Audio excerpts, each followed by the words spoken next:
Bismillahirrahmanirrahim. Assalamualaikum warahmatullahi wabarakatuh.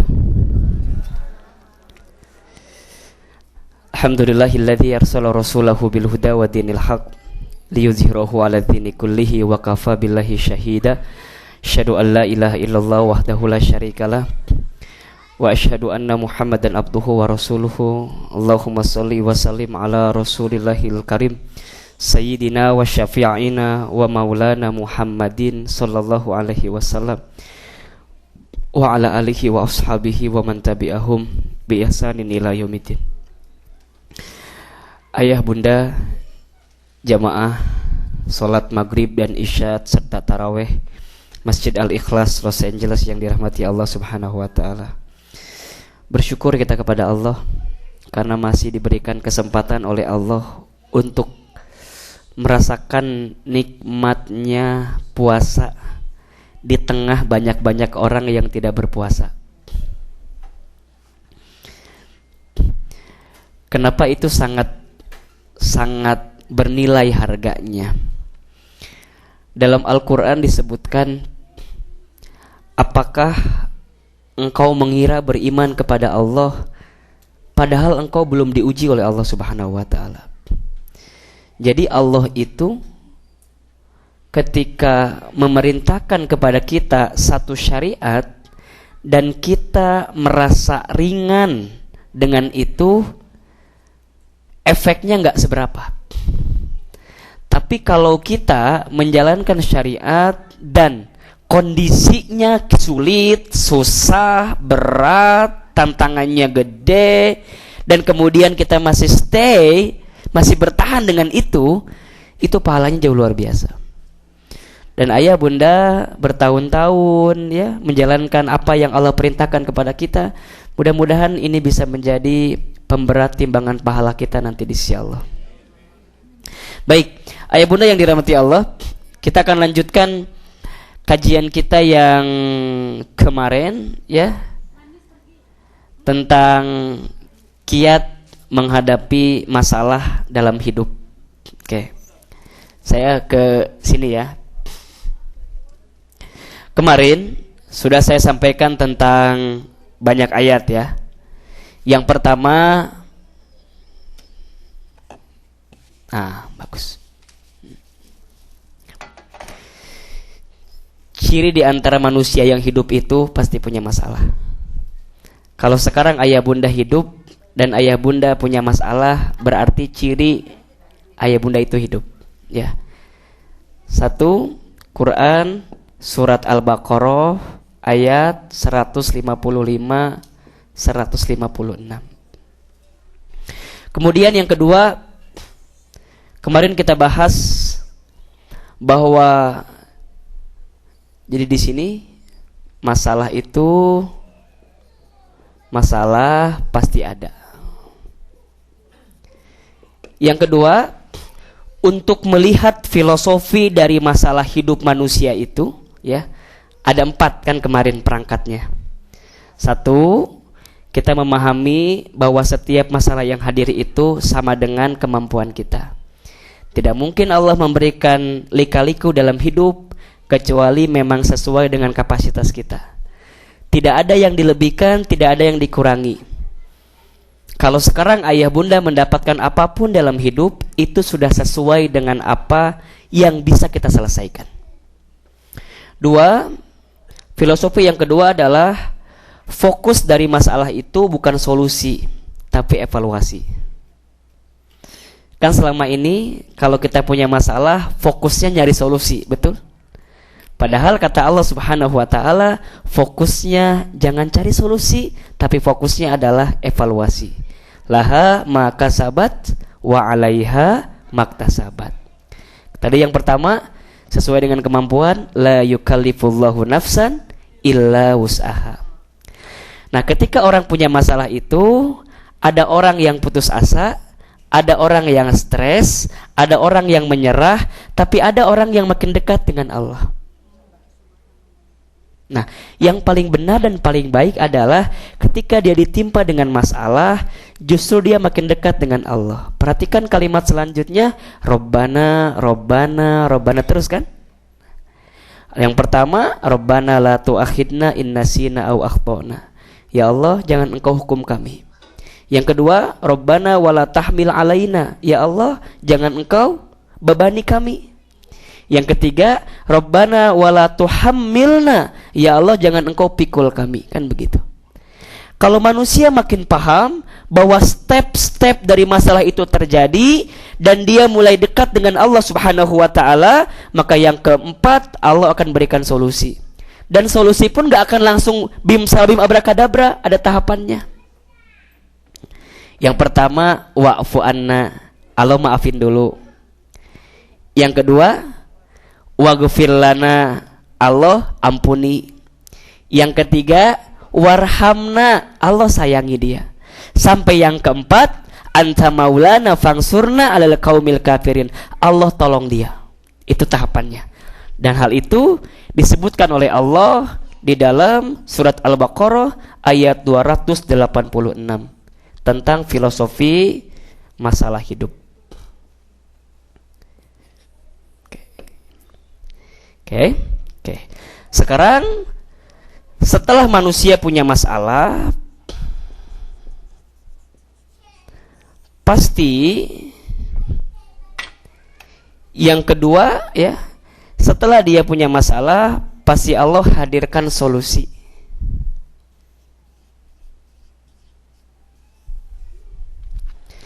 Segede apapun masalah kita, harus yakin pasti ada solusinya. Dan Allah sendiri yang sudah menyiapkan solusinya. Tidak usah nyari yang lain. Sudah jelas dalam Al-Quran. Nah, Ustadz Hilman, apa di antara solusi-solusi itu? Kemarin saya sampaikan ya. Ada 4S ya kemarin tuh ya. 4S, 5S boleh juga. 1, sabar dan sholat. Quran surat Al-Baqarah ayat 45. Coba dibuka.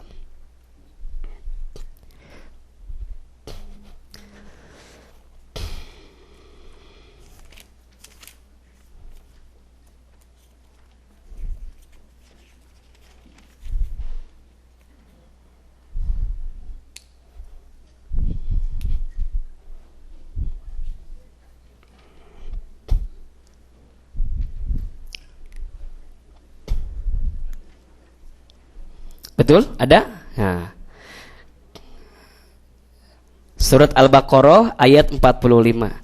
Kata Allah Subhanahu wa taala, A'udzubillahi minasyaitonirrajim. Bismillahirrahmanirrahim. Wasta'inu bis-sabri was-shalah. Dan minta tolonglah kepada Allah dengan sabar dan salat. Nah, sekarang kita akan artikan dulu sabar itu apa ya. Kan selama ini kita sering bilang sabar. Kalau saya tanya, sabar teh apa sih? Ya sabarlah pokoknya Ustaz, kan gitu ya jawabannya.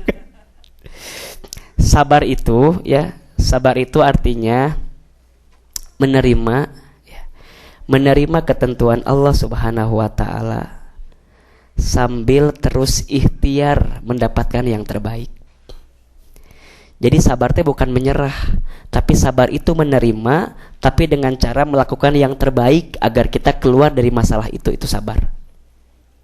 Nah, disebutkan dalam 156, sabar itu adalah alladzina idza asabathum musibah qalu inna lillahi wa inna ilaihi rajiun. Orang yang sabar itu adalah orang yang ketika dia punya musibah, ketika dia punya masalah, yang dia utarakan hanya satu, ya Allah, sesungguhnya ini datang darimu dan pasti akan kembali kepadamu. Orang sabar itu Allah dulu, Allah lagi, Allah terus. Sabar tuh. Jadi belum dikatakan sabar kalau sedikit-sedikit marah sedikit-sedikit, kan gitu ya. Belum dikatakan sabar kalau ada orang yang sedikit-sedikit sumpah serapah sedikit-sedikit, mencari kambing hitam ke sana sini, padahal kambing putih juga banyak, kan begitu. Terus nyalahin orang lain. Orang yang sabar, apapun yang hadir dalam hidupnya selalu dia kembalikan kepada Allah. Itu orang sabar. Dan itu berat. Sekarang saya mau tanya, Bunda, Sekarang punya mobil, diparkir. Pulang dari masjid, mobilnya hilang. Mau ngapain coba? Saya yakin yang pertama itu pasti marah-marah. Kemana sih ini? Kenapa sih ini yang hilang? Padahal udah hilang kan ya? Dan dengan marah-marah gak selesai, itu mobil jadi ada kan gak ada. Betul gak? Nah, orang kalau dia sudah masuk kepada tingkat sabar yang tinggi, langsung tuh, ya Allah, ini engkau ambil nih mobil saya, mungkin mau diganti dengan yang lebih bagus gitu. Tapi yang begitu jarang bisa begitu gitu. Punya suami misalnya bunda, jangan diteruskan lah ya. Nah, ayah bunda yang dirahmati Allah, orang yang bisa sabar itu akan kelihatan dari kualitas sholatnya. Jadi seseorang bisa dikatakan sabar kalau sholatnya sudah baik. Maka Imam Al-Ghazali menyebutkan kepada kita ada 3 tingkatan sabar. Ini saya hapus ya bunda ya. Ini hapus ya. Oke. Ada tingkatan sabar. Nih. Bunda, kan selama ini mah kita sangat susah ya untuk sabar dalam urusan musibah. Kadang-kadang gak bisa sabar. Ternyata untuk bisa sabar dalam urusan musibah kita ada 3 tingkatan. 1, sabar yang paling pertama adalah yang pertama nih. Sabar dalam taat kepada Allah. Taat kepada Allah. Ini yang paling pertama. Ternyata sabar itu yang paling pertama bukan urusan musibah, bukan. Sabar taat kepada Allah. Sabar iman kepada Allah. Sabar untuk terus bersama Allah. Sabar dengan hidayah Allah. Itu yang paling mahal. Sok sekarang bunda, kita evaluasi diri. Selama ini kita sudah sabar tidak untuk taat kepada Allah. Atau jangan-jangan, ya Ustadz saya sabar taat kepada Allah pas lagi punya masalah aja. Pas lagi gak punya masalah mah kadang-kadang jauh sama Allah.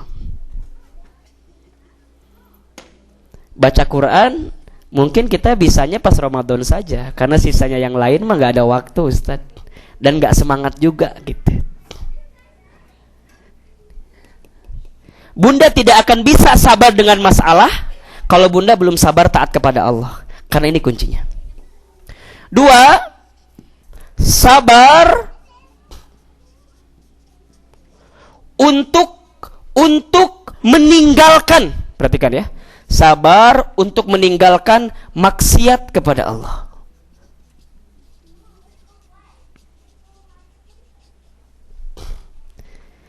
Yang pertama, sabar taat kepada Allah. Yang kedua, sabar untuk meninggalkan maksiat Allah. Bunda, ayah, kan maksiat itu sesuatu yang ya kita tidak bisa pungkiri, nikmat ya. Dalam hadis dikatakan, setiap yang mengarahkan kita kepada neraka itu jalannya itu enak gitu. Tapi kalau mengarahkan ke surga susah.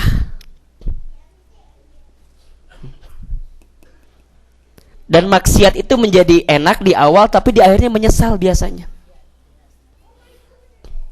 Nah, nomor 2 adalah sabar untuk meninggalkan maksiat kepada Allah. Baru yang ketiga, bunda, adalah sabar dengan segala ujian atau masalah. Seseorang akan bisa sabar di level yang ketiga setelah dia bisa sabar yang pertama dan yang kedua. Selama dia belum bisa sabar taat kepada Allah, belum sabar menghindarkan maksiat kepada Allah, pasti hidupnya tidak akan bisa sabar dengan ujian. Ustadz Hilman, berarti kalau sekarang bunda teh suka sedih mulu, suka marah-marah terus, kenapa ya? Coba dievaluasi. Mungkin kita masih jarang taat kepada Allahnya dan masih hobi maksiat kepada Allah. Sabar. Nah, inti, ini ya perhatikan, fokus ya. Inti dari kesabaran ini, ayah bunda, diimplementasikan dalam bentuk sholat. Inti dari kesabaran ini diimplementasikan dalam bentuk sholat. Seseorang yang sholat itu tegak kepada Allah, mengesampingkan urusan yang lain, kemudian dia datang kepada Allah, berdiri, orang yang sudah tiga-tiganya dapat.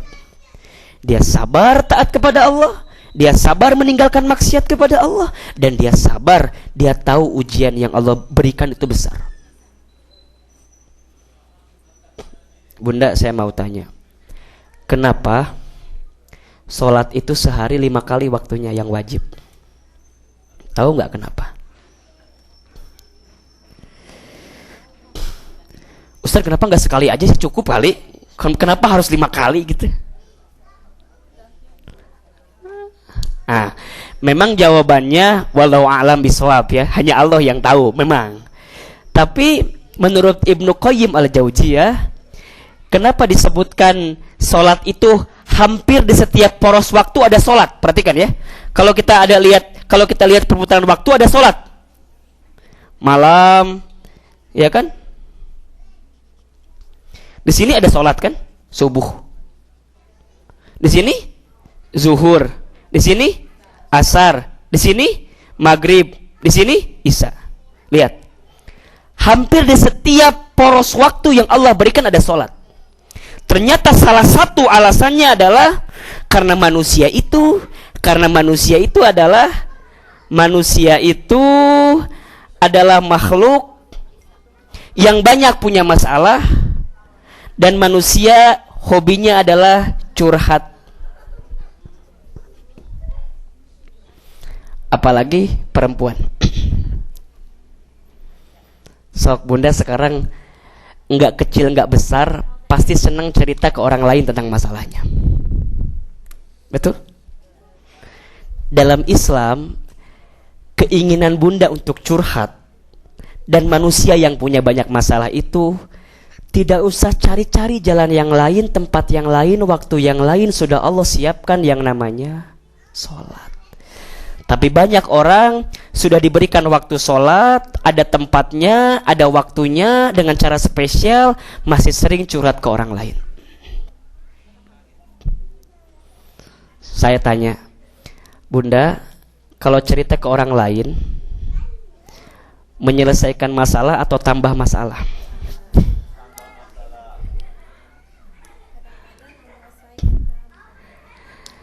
Kebanyakan kan kalau kita cerita ke orang lain itu bukan menyelesaikan masalah tapi tambah masalah. Bedanya Bunda yang cerita ke orang lain itu kan sama sebenarnya. Dia juga punya masalah. Bedanya Bunda cerita, dia nggak cerita, kan gitu. Betul? Nah, sholat itu luar biasa. Nah, sholat adalah tiang dari setiap kegiatan manusia. Seseorang bisa dilihat baik atau tidaknya dilihat dari sholatnya.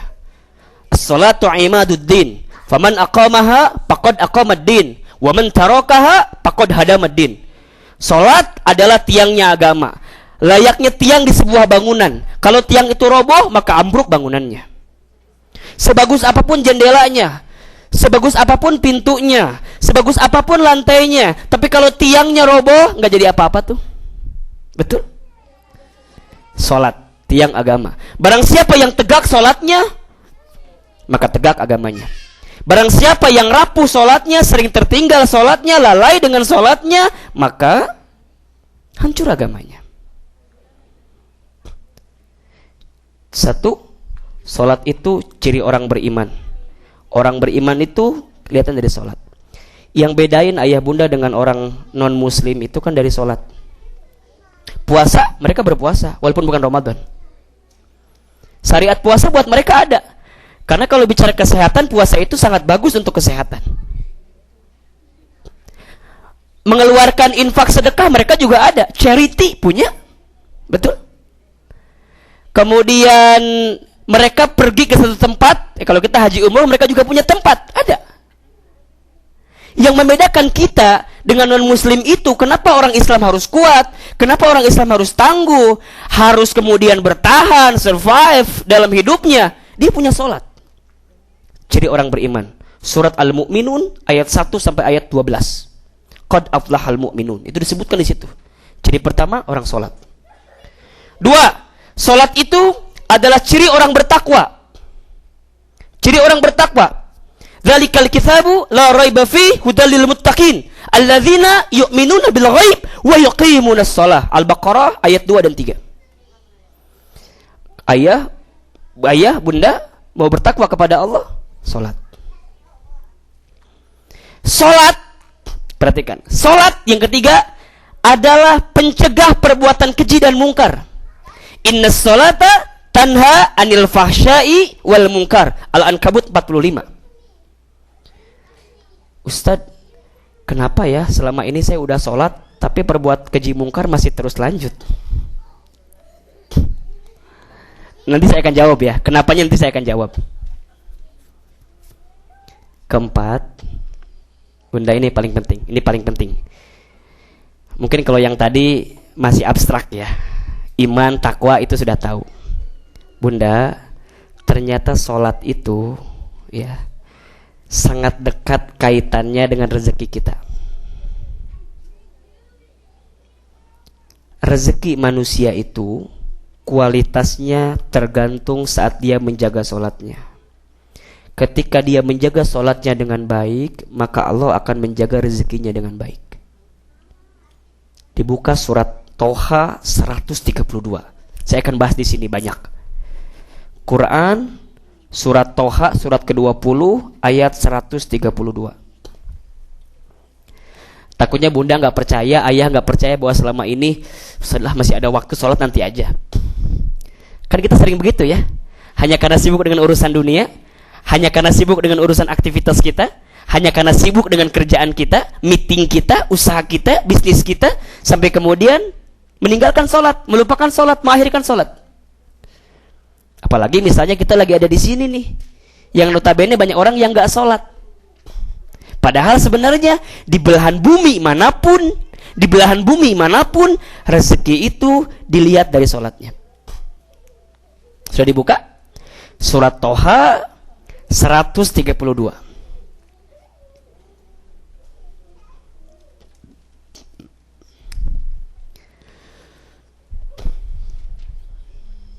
Surat Toha 132.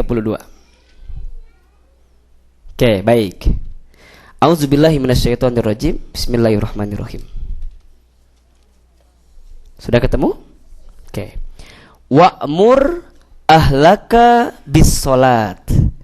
Dan perintahkanlah keluargamu, sahabatmu, teman-temanmu,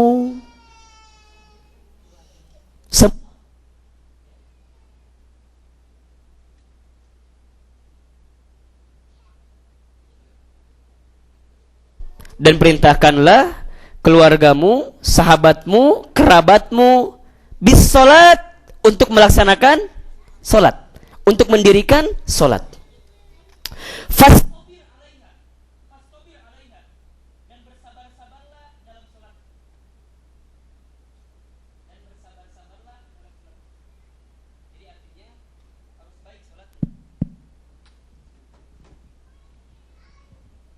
Dan bersabar-sabarlah dalam sholat itu. Perhatikan, janji Allah jelas nih ya. Barang siapa yang sholatnya terjaga, kemudian dia sabar menjaga sholatnya, tidak pernah mengesampingkan sholat, tidak pernah meninggalkan sholat, tidak pernah melalaikan sholat, karena dia takut kepada Allah subhanahu wa ta'ala. Apa kata Allah? Perhatikan, la nas'aluka rizqan. Kepada orang yang baik sholatnya, bilang kepada mereka, la nas'aluka rizqan. Jangan pernah bertanya tentang rezeki.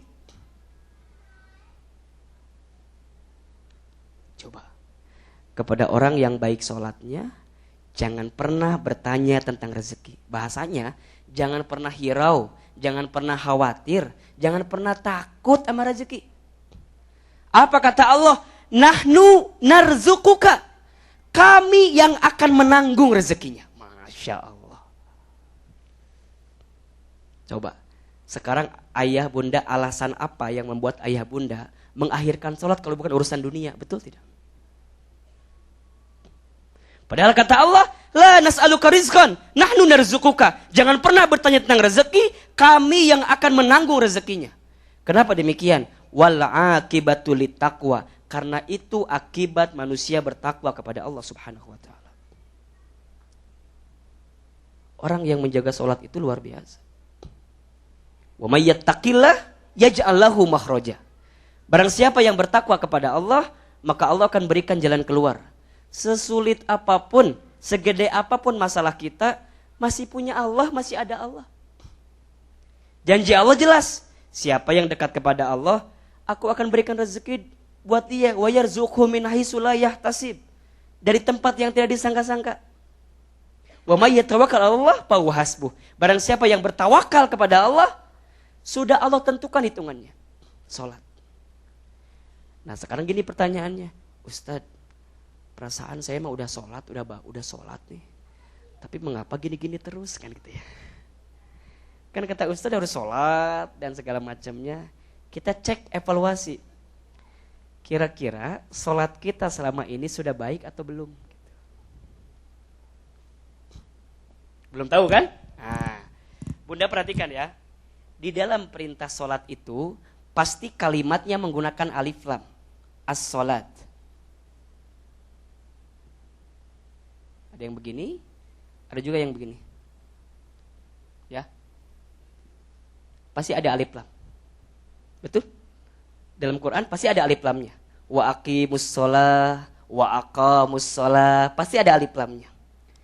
Ketika satu kalimat dalam bahasa Arab,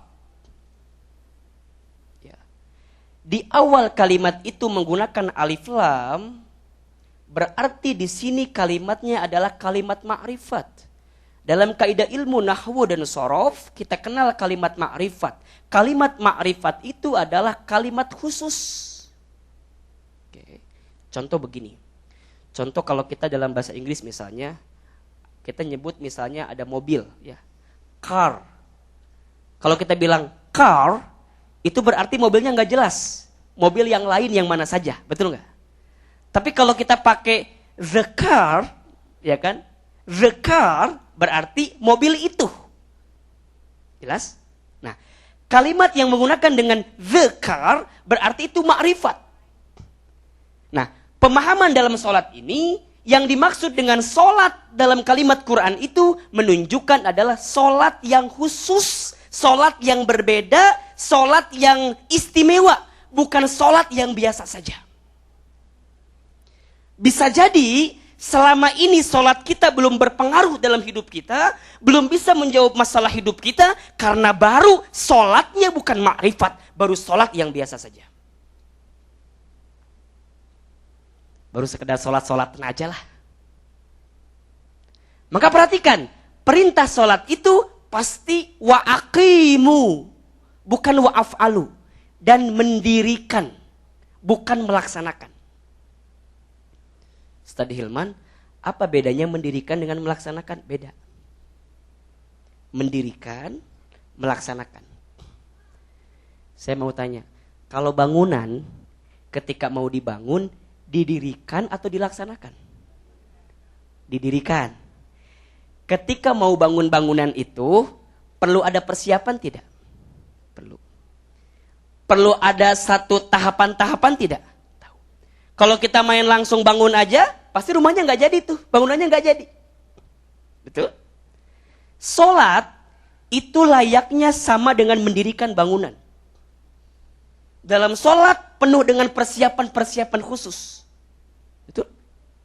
Apa persiapannya? Banyak. Saking hebatnya sholat itu, Allah Subhanahu wa ta'ala sampai memanggil undangan khusus untuk sholat. Apa panggilannya? Azan. Dan azan itu luar biasa maknanya ayah bunda. Allahu Akbar, Allahu Akbar. Apa jawabannya? Allahu Akbar kan? Asyhadu an la ilaha illallah. Apa jawaban kita? Asyhadu an la ilaha illallah. Asyhadu anna Muhammadar Rasulullah. Asyhadu anna Muhammadar Rasulullah. Hebatnya ayah bunda, 3 kata di atas jawabannya sama dengan yang diucapkan.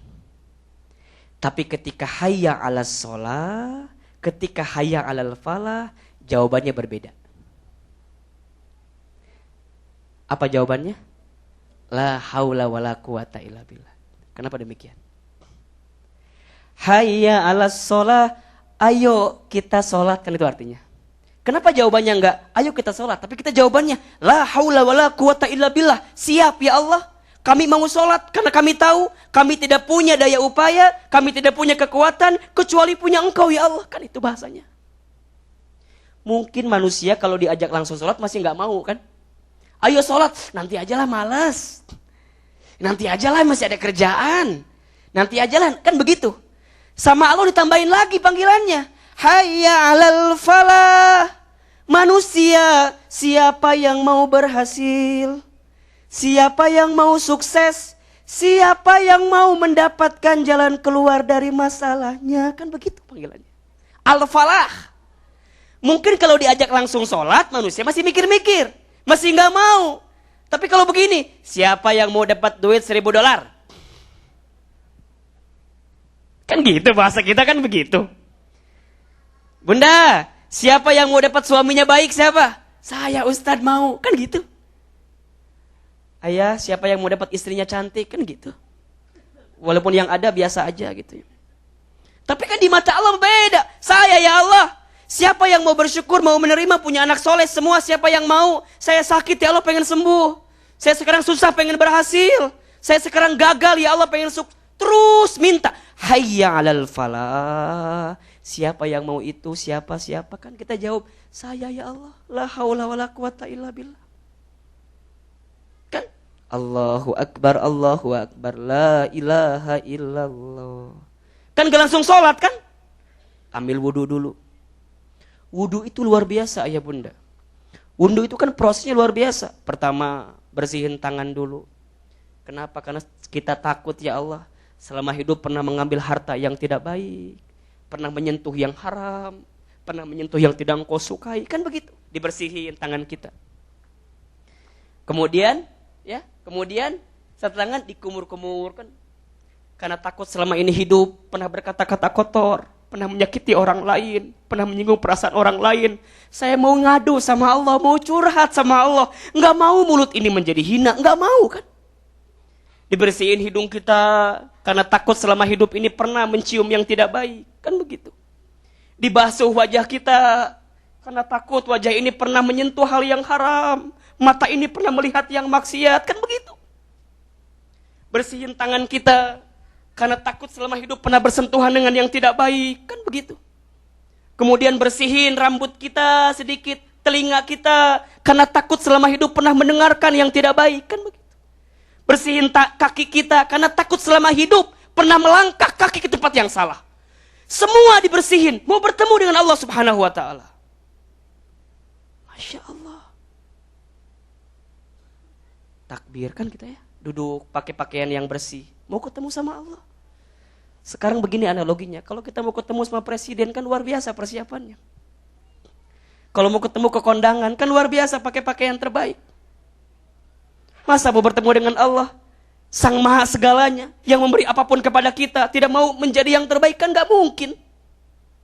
Datang kepada Allah, sholat kan, Allahu Akbar, khusyuk sekali. Allahu Akbar itu kan bahasa kepasrahan yang luar biasa. Allahu Akbar, ya Allah, Engkau yang maha besar. Kami mah kecil, ya Allah, kan gitu bahasanya. Segede apapun masalah kami ya Allah, gak ada apa-apanya karena Engkau yang maha besar.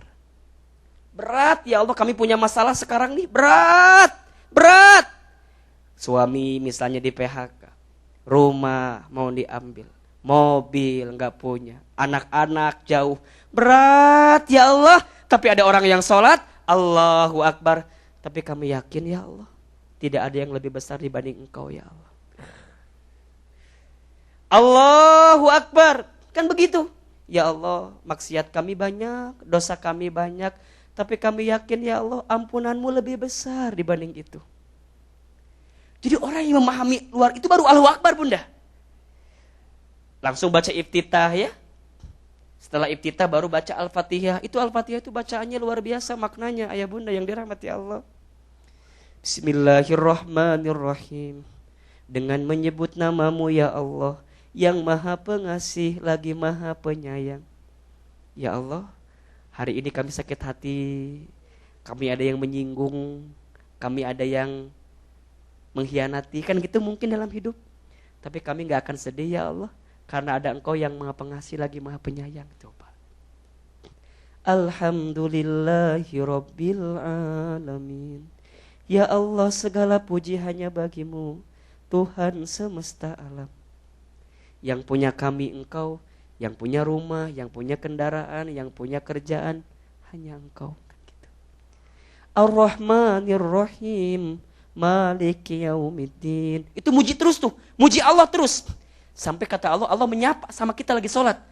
Oke hambaku, engkau datang kepadaku sholat, apa yang engkau mau? Kita jawabkan sama Allah. Iyyaka na'budu wa iyyaka nasta'in. Ya Allah, kami menyembah kepadamu dan kami minta pertolongan kepadamu. Kenapa minta tolong? Karena tahu kita tuh punya masalah. Betul? Kenapa dalam Al-Fatihah itu ada bahasa iyyaka nasta'in? Kepadamu ya Allah, bukan kepada bos kami, bukan kepada perusahaan kami, bukan kepada atasan kami, bukan kepada tetangga kami, bukan kepada siapapun ya Allah. Iyyaka nasta'in, hanya kepadamu ya Allah. Dalam sekali maknanya itu. Sampai kata Allah, minta tolong dari apa, butuh apa, kan gitu. Kalau ngobrol kan begitu. Kita jawab kan, ihdinas siratal mustaqim. Ya Allah yang menatap kami, tunjukkan kepada kami jalan yang lurus. Kan bahasanya. Mungkin selama ini kami pernah salah ya Allah. Kami pernah berbuat ini ya Allah sehingga kami punya masalah besar. Tunjukkan kepada kami jalan yang lurus. Allah nanya, jalan yang lurus itu yang seperti apa? Kita jawab lagi kan? Siratal ladzina an'amta alaihim ghairil maghdubi alaihim waladdallin. Jalan ya Allah yang bisa bedain kami mana yang jelek, mana yang baik, mana yang salah, mana yang benar, mana yang lurus, mana yang belok, kan begitu. Kalau sekarang kita ada pilihan misalnya kan, ya Allah anak saya mau dilamar nih, kan gitu. Kira-kira yang mana yang baik? Kan itu di Al-Fatihah disebutin. Ya Allah, kerjaan ini bosan sekali ya Allah, capek saya kerja. Tapi kalau nggak kerja gimana? Nanti nggak punya uang ya Allah. Gimana menurutmu ya Allah? Tunjukkan jalan kepada kami yang benar. Bisa. Semua itu dilipat gandakan dalam sholat. Hanya orang yang sabar yang bisa sholatnya baik. Bisa jadi selama ini kita belum mendapatkan dampak dari sholat kita, karena sholat kita baru sekedar sholat biasa, bukan sholat yang luar biasa. Sholat yang luar biasa itu apa? Jawabannya adalah sholat khusyuk. Makanya pernah ada belajar di sini ya, metode sholat khusyuk, mungkin waktu itu pernah belajar. Itu penting sekali, karena seseorang bisa dilihat baik tidaknya dari sholatnya. Sekarang ayah bunda kalau punya masalah dalam hidup, punya kesulitan dalam hidup, tinggal evaluasi, mungkin ada masalah dengan sholat kita. Karena orang kalau sholatnya sudah baik, maka insya Allah hidupnya akan baik. Jadi kalau sekarang saya tanya kepada ayah bunda, bunda nanya kepada saya, Ustadz Hilman, kalau sekarang bunda mau berubah, kira-kira apa yang harus dibenerin, apa yang harus dievaluasi? Evaluasi sholatnya. Ayah bunda, kan saya itu kalau flashback ke belakang, saya besar dan tumbuh yatim piatu sejak kecil. Ayah saya wafat ketika saya SMP, ibunda saya wafat ketika saya SMA. Jadi saya hidupnya sudah mandiri dari kecil. Dulu sebelum ayah hendak saya wafat, beliau pernah bilang ke saya, Hilman, jangan pernah khawatir dengan hidup. Insya Allah nanti Hilman hidupnya akan Allah mudahkan, tapi ada syaratnya. Saya nanya, syaratnya apa ya? Kata ayah saya, Jangan pernah lupain Allah, jangan pernah tinggalin Allah. Kalau Hilman jaga Allah, pasti Allah akan jaga Hilman. Saya nanya, gimana caranya? Sederhana wasiatnya. Jangan pernah ninggalin sholat subuh. Karena kalau orang sholat subuhnya sudah baik, biasanya sholat yang lainnya baik. Kalau disimpulin, kuncinya satu, sholat. Kalau kembali ke belakang tuh kadang-kadang sedih ya bunda. Saya kan orang Garut ya, orang kampung.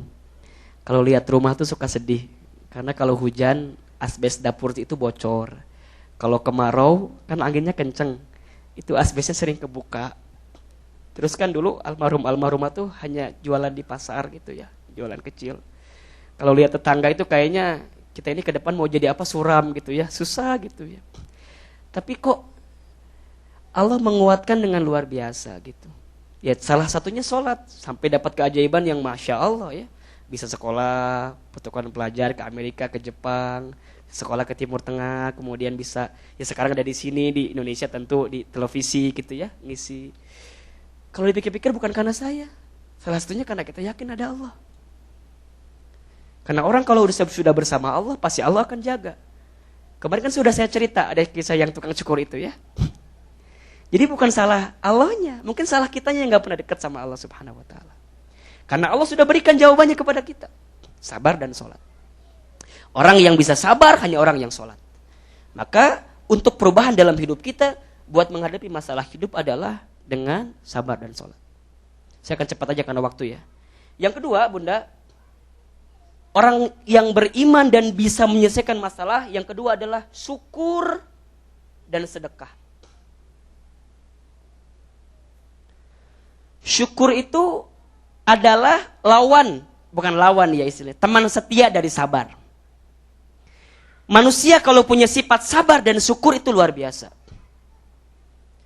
Apa syukur itu? Syukur itu menerima apa yang Allah hadirkan dalam hidup kita, kemudian dipakai untuk bisa dekat dengan Allah Subhanahu Wa Taala. Bunda hati-hati ya, pernah dengar istilah ini ya, istidraj, pernah dengar nggak? Oke.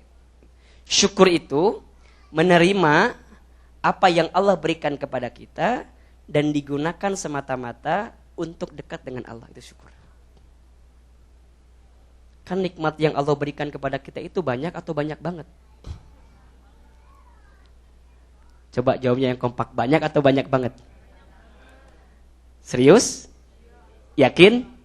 Coba. Kalau sekarang saya tanya, selama kita hidup ini lebih pandai menghitung nikmat Allah atau lebih sering menghitung masalah yang Allah berikan? Punten ya, mohon maaf, kita itu kalau bicara nikmat kadang-kadang ngerasa sedikit mulu. Tapi kalau dikasih masalah ngerasanya gede banget. Ustadz, ibu mah Ustadz selama hidup tuh banyak masalah terus. Dalam hati saya, Masya Allah, padahal syukurnya belum ya, nikmatnya banyak loh nikmat kita itu. Nikmat di dunia aja udah gede banget. Bunda, ini sebelum lahir dalam rahim itu kan ini manusia pilihan. Tidak semua embrio yang berhasil jadi manusia, bener gak? Banyak yang gagal di tengah jalan. Banyak yang gak berhasil. Ayah bunda berhasil jadi manusia. Coba bunda lahir, kan gitu ya. Gak ada yang pertama langsung bisa ceramah, gak ada.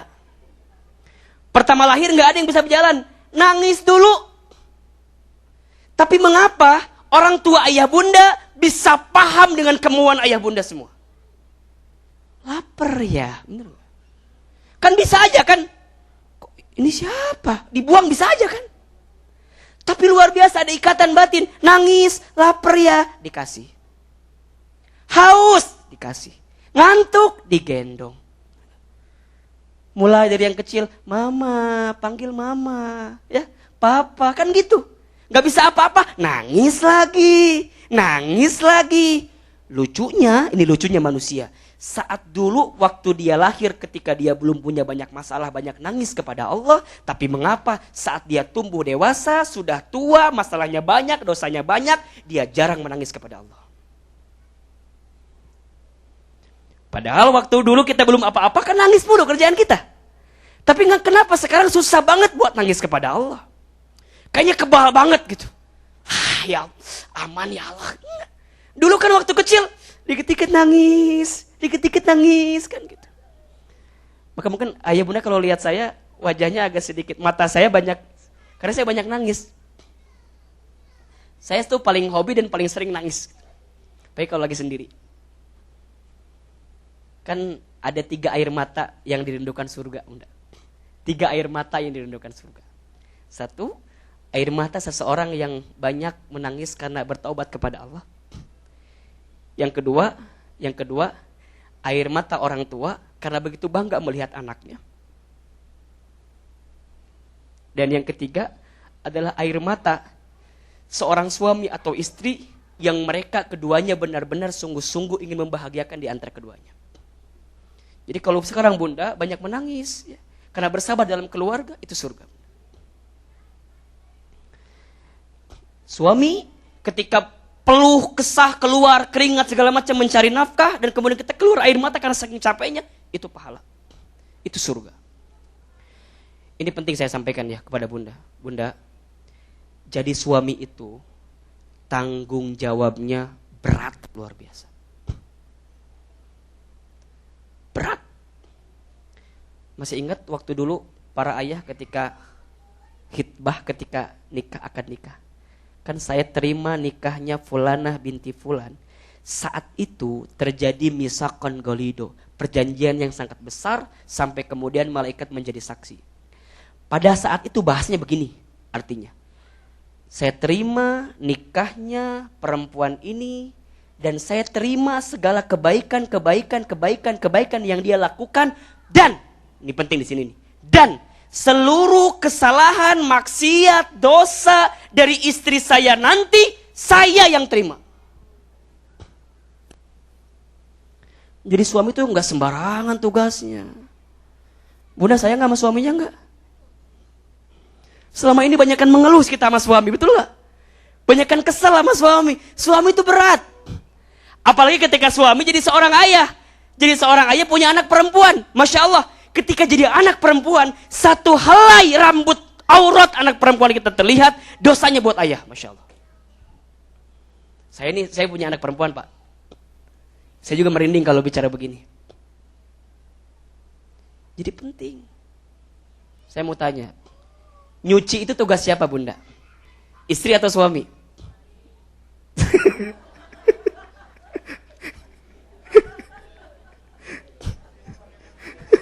Oke. Masak tugas istri atau suami? Ngurus anak tugas istri atau suami? Baik. Kan selama ini banyak di antara kita pemahamannya nyuci tugas istri. Salah. Yang benar tugas siapa? Suami. Masak tugas istri. Salah. Tugas siapa? Suami. Ngurus anak tugas istri. Salah. Tugas siapa? Suami. Di dalam Al-Quran tugas istri itu cuma 2. Catat baik-baik. Di dalam Al-Quran tugas istri itu cuma 2. Yang pertama adalah qanitatun hafidhatum. Ya, tugasnya cuma 2. Yang pertama adalah tunduk patuh kepada Allah Subhanahu wa taala, menjaga kehormatannya, menjaga dirinya. Yang kedua adalah tunduk patuh kepada pasangannya. Jadi kalau suami nyuruh nyuci, harus nyuci. Ulangi ya. Ini jelas gak ini logikanya nih? Jadi kalau suami nyuruh masak.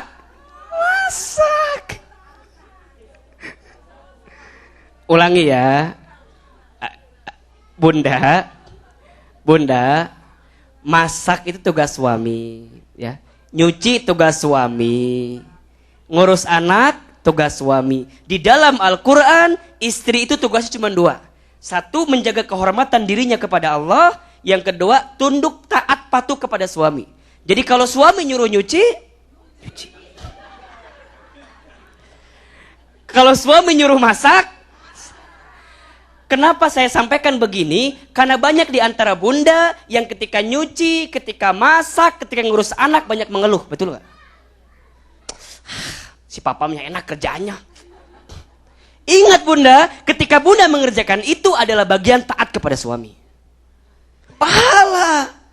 Jadi kalau ada suami, ini saya suka bilang ya, kepada, di Jakarta kan saya sering ngisi taklim, menengah yang ke atas. Saya bilang begini, setiap pekerjaan yang berhubungan langsung dengan suami, kalau bisa dipegang oleh istri. Kenapa? Banyak di antara kita yang urusan personal suami dipegang oleh pembantu, ujungnya suami bermain dengan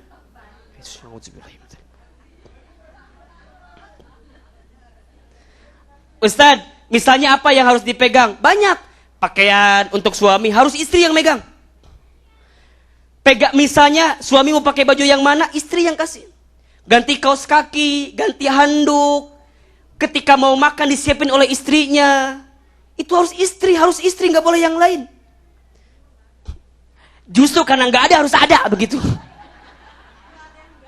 Oh, kalau di sini nggak ada yang bantu gitu ya.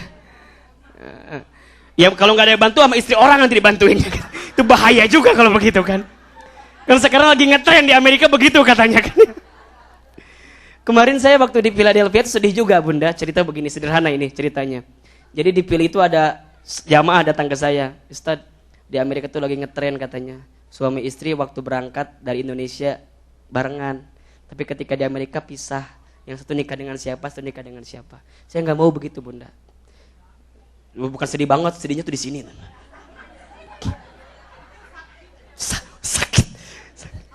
Bunda, kan kalau saya melihat ini di Los Angeles tuh Masya Allah ya, keluarganya Masya Allah gitu. Saya senang sekali di sini. Jadi bunda, ketika ada apapun dalam urusan rumah tangga kita harus benar-benar tahu rukun-rukunnya, syarat-syaratnya, bagaimana melahirkan keluarga yang sakinah mawaddah warahmah itu gitu. Dan itu bisa dimulai dari kita. Ustadz, suami saya udah nggak ada, kan gitu ya. Ada yang begitu kira-kira kan? Bunda, tidak usah khawatir dengan itu semua. Karena banyak pahala-pahala terbaik yang bisa kita lakukan walaupun kita nggak punya suami. Ini ilmu perempuan sebenarnya. Di dalam Al-Quran itu, di dalam sirah itu ada empat perempuan yang dirindukan surga. Dan ini menjadi cikal bakal untuk semua perempuan. Satu, Khadijah binti Khuwailid. Khadijah itu kenapa dirindukan surga? Karena perempuan yang pertama kali mengimani Rasulullah SAW. Yang iman kepada Allah, kemudian yakin kepada Islam, Khadijah. Yang kedua, Asiyah binti Muzahim. Istrinya Fir'aun. Okay. Apa yang membuat dia masuk surga? Dia sabar walaupun punya suami yang begitu belangsak. Kan Fir'aun tuh biadabnya luar biasa. Manusia paling sombong, manusia paling brengsek. Fir'aun tuh. Kalau ngomong, sampai ke sini tuh sakitnya tuh. Belum ngomong, baru ngelihat doang. Udah bikin sakit hati Fir'aun tuh. Fir'aun. Asiyah binti Muzahim, surga. Yang ketiga, Fatimah binti Muhammad. Putrinya Rasulullah. Saat dia menjadi anak perempuan, dia begitu patuh kepada ayahnya. Bahkan ketika mau menikah, dia bertanya kepada ayahnya, wahai ayahku, ada yang datang kepadaku seorang yang kaya, punya begini. Apa kata baginda Rasul? Coba dipikirkan dulu. Apa jawaban Fatimah? Wahai ayahku, bolehkah engkau pilihkan untuk aku seorang laki-laki yang terserah dirimu seperti apa? Ternyata dipilih Ali bin Abi Thalib. Seorang pemuda biasa, gak punya harta, gak punya apa-apa. Apa kata Fatimah? Aku nurut kepadamu wahai ayahku. Fatimah binti Muhammad, surga jaminannya. Keempat, Zainab binti Imran. Seorang perempuan ya, yang tidak punya apa-apa, tidak punya suami, tapi dia bersabar dengan itu semua. Surga. Jadi banyak cara surga untuk perempuan yang bisa dilahirkan. Tinggal dipilih. Yang punya suami mau seperti Khadijah, kalau baik suaminya.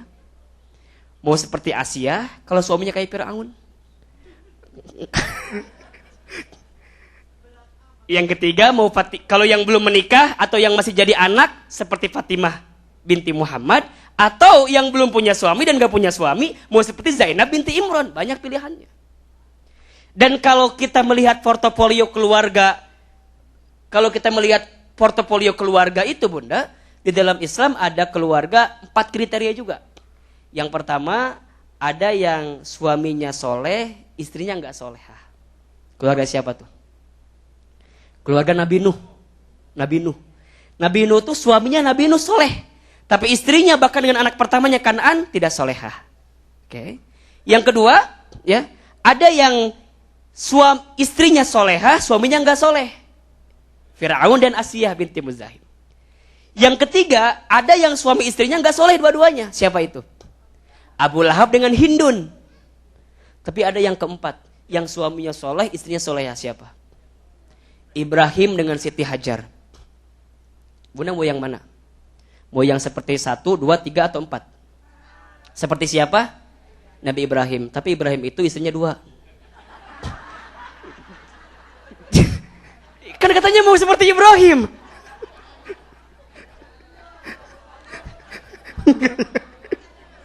Masya Allah. Masya Allah. Oh enggak, ini bercanda. Oh, ini penting juga nih saya sampaikan, biar nggak sampai di situ nih kesimpulannya. Ayah bunda, saya sampaikan. Nih para ayah, kan seringkali kita bicara poligami, ini penting ya. Poligami itu kan seringkali mengiblat kepada Rasulullah SAW. Kenapa poligami? Sunnah Rasul, bener nggak? Coba, ini kita kembali kepada Nabi Ibrahim. Nabi Ibrahim itu adalah bapaknya para nabi, bapaknya tauhid. Saya mau tanya, ketika Nabi Ibrahim menikahi Siti Hajar, dari Siti Sarah yang minta siapa? Ibrahimnya atau Siti Sarahnya?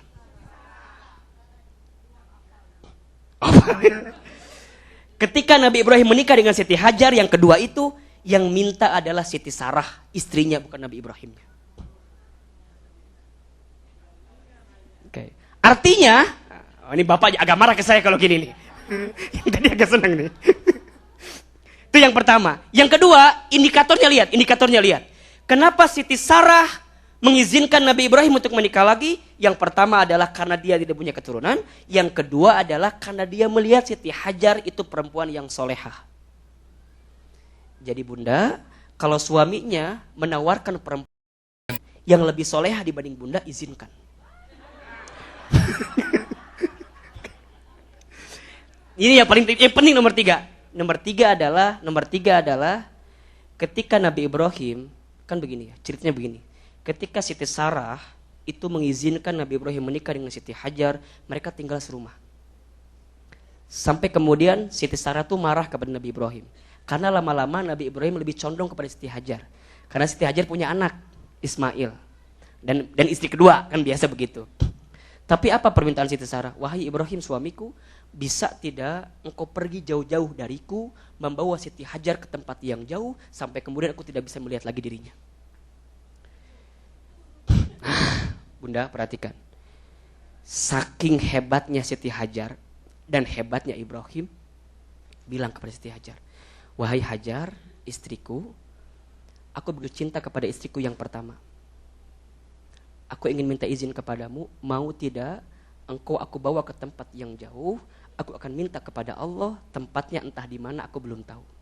Tiba-tiba kata Allah Subhanahu wa taala, turunlah ayat dalam Al-Qur'an, harus membawa Siti Hajar ke tempat yang jauh di sana, satu tempat lembah yang jangankan manusia, hewan dan tumbuhan pun gak mau tumbuh di situ. Namanya adalah Makkah Al-Mukarramah, sekarang kita tahu. Dibawa ke sana, Siti Hajar bersama Ismail digendong, nanya sama Ibrahim, suaminya. Suamiku, ini benar ngajak ke sini?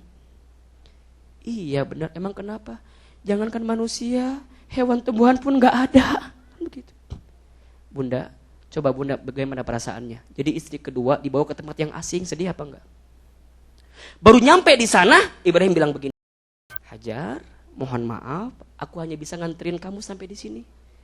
Kemudian aku harus benar-benar pergi untuk menemani Siti Sarah kembali ke Palestina. Istri yang kedua ditinggalin bersama anaknya berdua doang di tempat yang jauh, gak ada orang yang mau tinggal di sana. Sedih atau enggak? Apa jawaban Siti Hajar? Wahai suamiku Ibrahim, apakah ini perintah Allah Subhanahu wa taala? Di situ imannya. Apakah ini perintah Allah? Apa jawaban Ibrahim? Naam, ini perintah Allah. Kalau ini perintah Allah, silahkan engkau tinggalin aku bersama anakmu di sini. Pergilah Nabi Ibrahim. Dipanggil oleh Siti Hajar. Suamiku nggak menoleh ke belakang. Kenapa nggak menoleh ke belakang? Ternyata Nabi Ibrahim menangis saat berjalan itu. Saking nggak mau nunjukin kepada istrinya. Ini banyak value nih bunda, banyak value dalam keluarga nih. Yang pertama misal value-nya adalah jadi istri harus banyak sabar. 2, jadi suami jangan banyak ngeluh. Kan kita ini yang kadang-kadang merasa resah dalam keluarga karena masing-masing di antara keduanya banyak mengeluh. Suami, segede apapun masalah kita jangan tunjukin kepada istri. Karena istri itu mainnya di sini. Suami mainnya di sini. Sedikit yang kita rasain, tapi istri bisa bermalam-malam memikirkan itu. Apalagi bicara yang lain. Jangan pernah jujur kepada istri. Emang Bunda mau punya suami jujur? Jujur segala macam diceritain mau? Jujur dalam kebaikan boleh. Tapi untuk menjaga, itu luar biasa. Nabi Ibrahim kalau bicara sedih-sedih. Aku gak mau pergi. Kan gitu mintanya mungkin kan. Pengen bersama anakku, bersama istriku. Tapi Nabi Ibrahim membohongi hatinya nih. Bukannya gak kangen, bukannya gak mau bersama. Pengen. Cuman ini perintah Allah. Ini tahu akan menyedihkan buat Siti Hajar. Apa yang terjadi? Lama-lama pergi ke sana, hilang berdua. Tiba-tiba saat berdua itu Ismail menangis, minta minum. Ketika disusuin, habis susunya. Masya Allah. Apa yang terjadi? Siti Hajar nyari ke sofa, nyari ke marwah, nyari ke sofa, nyari ke marwah, bolak-balik sampai nggak kehitung jumlahnya. Karena kita tahunya cuma 7 ya. Padahal jumlahnya begitu banyak. Tapi Masya Allah, keling dari sofa ke marwah, ujungnya air itu muncul dari kakinya Ismail sendiri. Maknanya apa? Jadi istri juga jangan cengeng, harus mau berusaha dan bekerja keras. Jadi kalau diceritain ini makna haji umroh ini luar biasa. Mudah-mudahan ini udah pernah haji semua di sini belum? Sudah pernah umroh? Nah, kalau belum haji umroh, mudah-mudahan wajah-wajah ini wajah-wajah umroh dan haji nanti ya. Masya Allah, jadi Masya Allah. Nah, tahu nggak doa Nabi Ibrahim apa? Saat berpisah, nggak minta kepada Allah, ya Allah berikan air, enggak. Ya Allah berikan Hajar rezeki, enggak. Apa doanya? Doanya adalah, ya Allah jadikan istri dan anakku menjadi hamba-hamba yang bisa menjaga kualitas sholatnya. Jadi mintanya hanya berikan kepada mereka kemampuan untuk sholat. Apa maknanya? Setiap masalah apapun akan bisa dijawab dengan cara sholat. Ayah, bunda, sekarang segede apapun masalahnya, tinggal evaluasi sholatnya. Kalau sholatnya baik, maka insya Allah masalahnya akan baik juga. Mungkin ini ya materi sederhana sekali gitu. Tapi saya yakin ini adalah titik poin dari kehidupan kita. Karena seseorang akan dimulai dari situ kehidupannya. Itu aja barangkali ayah bunda yang bisa saya sampaikan. Masih ada syukur dan sedekah.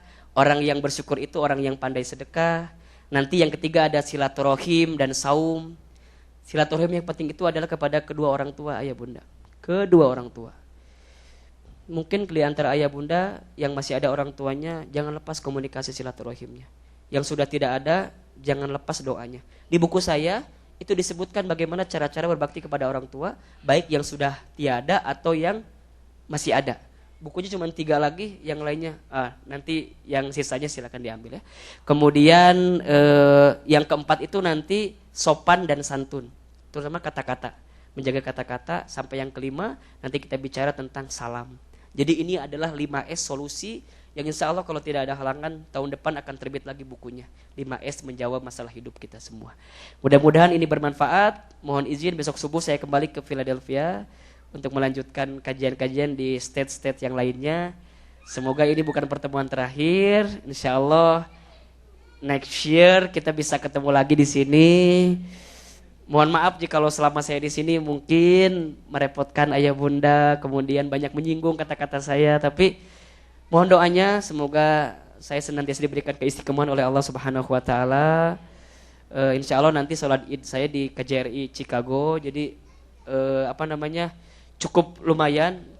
Saya kepikiran mungkin kalau berangkat lagi ke sini pengen bawa keluarga biar bisa kenal dengan ayah bunda semua. Jadi bisa banyak komunikasi dan bisa banyak ketemu. Saya selama 3 hari di sini pun gak jalan-jalan kemana-mana. Hanya di hotel aja diam. Tapi gak apa-apa sih, ngecas juga buat kita lah ya, energi biar gak terlalu lelah.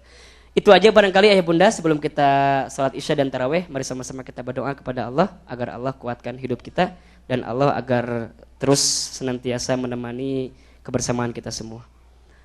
Allah hadihin niyah wa kulli niyatin sholihah. Al-Fatihah. Bismillahirrahmanirrahim.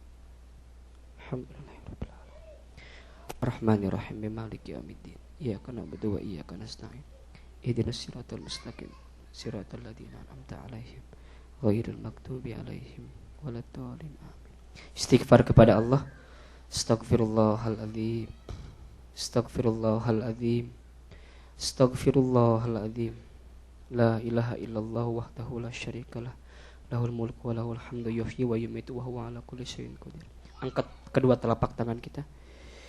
Tundukkan hati kita, tundukkan kepala kita, tundukkan mata kita.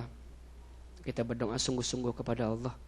Apalagi ini doa di bulan Ramadan, saat semua doa diijabah oleh Allah. Doa bersama itu ayah bunda, satu orang diijabah doanya, maka semua orang diijabah juga doanya. Dan kata Allah dalam hadis kursi, barang siapa ada hambaku yang berdoa kepadaku sungguh-sungguh, maka kata Allah, aku malu tidak mengabulkan setiap permintaannya itu. Auzubillahi minasyaitonirrajim. Bismillahirrahmanirrahim. Alhamdulillahirabbil alamin. Hamdan syakirin, hamdan na'imin, hamdan yuwafi ni'amahu wa yukafi mazidah. Ya Rabbana lakal hamdu kama yanbaghi li jalali wajhikal karimi wa 'azimi sultanik. Allahumma shalli ala sayyidina Muhammadin sallallahu alaihi wasallam wa ala alihi wa sahbihi ajmain. Ya Allah, ya Tuhan kami, ya Allah, Engkau yang Maha Pengasih lagi Maha Penyayang. Ya Allah, terima kasih untuk nikmat iman dan Islam yang masih Engkau tanamkan dalam hati kami.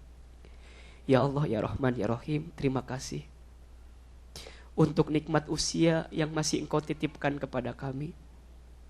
Nikmat sehat yang masih Engkau afiatkan kepada kami. Nikmat rezeki yang masih Engkau amanahkan kepada kami. Ya Allah, di bulan suci Ramadan ini, terima kasih Engkau telah sampaikan kami ke bulan Ramadan. Dan kami bisa melaksanakan ibadah puasa sebagaimana ini perintah dan kewajiban-Mu ya Allah. Ya Allah, ya Rahman, ya Rahim, di malam ini kami berdoa kepadamu ya Allah. Ampuni setiap dosa yang pernah kami lakukan. Ampuni setiap maksiat yang pernah kami kerjakan. Ampuni mata kami ya Allah jikalau kami pernah melihat yang tidak Engkau ridhoi. Tangan kami pernah mengambil harta yang zalim. Perut kami pernah makan harta yang haram. Kaki kami pernah melangkah ke tempat yang salah. Sebelum Engkau cabut nyawa kami, maka izinkan ya Allah Engkau ampuni setiap dosa-dosa kami ini.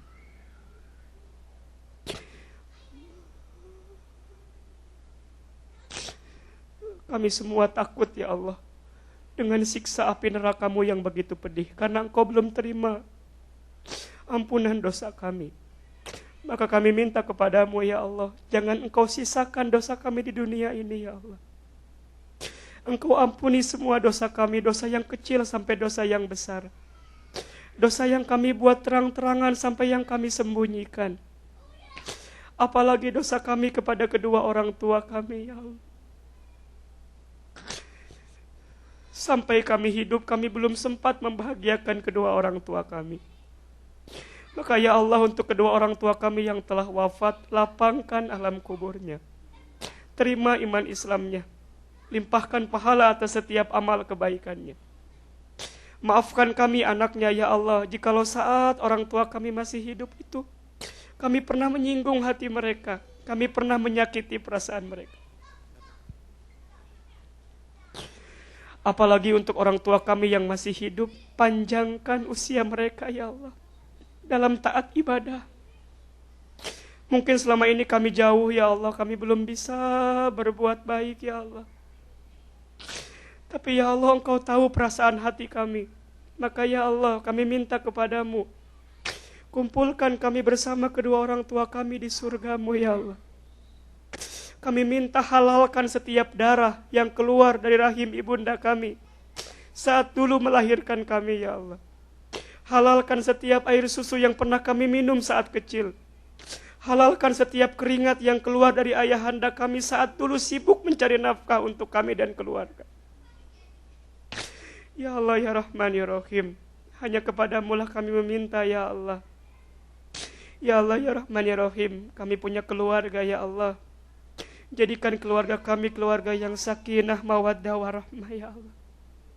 Kumpulkan kami bersama pasangan kami di surga-Mu ya Allah. Dan kami punya anak-anak ya Allah. Kami minta kepadamu takdirkan anak-anak kami menjadi anak-anak yang soleh-soleha. Karena anak-anak yang soleh-soleha itu ya Allah, yang akan menyelamatkan kami nanti di hari kiamat. Anak yang soleh itu yang akan menerangi cahaya kubur kami nanti saat kami wafat. Maka ya Allah ya Rahman ya Rahim, jaga anak-anak kami dari berbuat maksiat ya Allah. Lindungi anak-anak kami dari berbuat salah ya Allah. Dan kami minta kepadamu ya Allah, karena barangkali kami ini lemah. Kami sudah mengingatkan tapi kadang-kadang kami belum mampu ya Allah merubah itu semua. Ya Allah ya Rahman ya Rahim, kuatkan hati kami ya Allah untuk membuat keluarga kami dalam iman dan takwa kepadamu ya Allah. Ya Allah ya Rahman ya Rahim, tancapkan kekuatan iman dan Islam dalam hati kami ya Allah. Jangan engkau goyahkan ya Allah, jangan engkau rubah ya Allah. Dan jadikan ya Allah setiap amal ibadah kami di puasa Ramadan ini engkau terima ya Allah. Ya Allah ya Rahman ya Rahim, ijabah doa kami ya Allah. Kabulkan permintaan kami ya Allah. Rabbana taqabbal minna innaka antas samiul alim. Rabbana zalamna anfusana wa illam taghfir lana wa tarhamna lanakunanna minal khasirin. Rabbana hab lana min azwajina wa dhurriyyatina qurrata a'yun waj'alna lil muttaqina imama. Rabbana ighfir lana wa liwalidina warhamhum kama rabbayana shighara. Rabbana atina fid dunya hasanah wa fil akhirati hasanah wa qina azabannar. Subhana rabbika rabbil izzati amma yasifun wa salamun alal mursalin walhamdulillahirabbil alamin. Bapak Ibu yang dirahmati Allah, terima kasih banyak. Mudah-mudahan kita bisa berjumpa lagi di lain kesempatan. Insyaallah nanti setelah tarawih kita foto bersama agar bisa dapat kenang-kenangan untuk semua. Terima kasih banyak. Mari sama-sama kita salat. Subhanakallah bihamdika asyhadu an la ilaha illa anta astaghfiruka wa atubu ilaik. Assalamualaikum warahmatullahi wabarakatuh.